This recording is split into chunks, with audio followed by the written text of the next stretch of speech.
changia Mheshimiwa Spika. Lakini kwa umri wake tunamwelewa Mheshimiwa Spika. Ametoa maoni yake kwamba hata Ruto ni 2 term. Hayo ni maoni yake. Lakini ukimwambia yeye kwa nini Ruto ni 2 term hata kueleza kwa nini.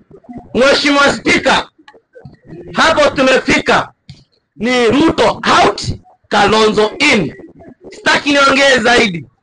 Na maswali ya kuniambia Kalonzo yuko Yata azunguki.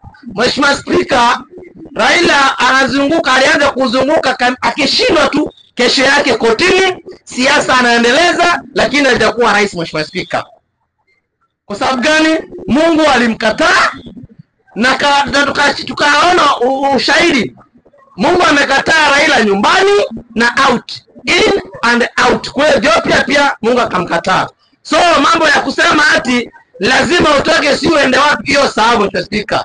Kwa hivyo ndugu yangu, maswali ya Kalonzo Musyoka nishamaliza. Wewe jua ya kwamba Kalonzo is the 6th president. Thank you. Ya pili boss.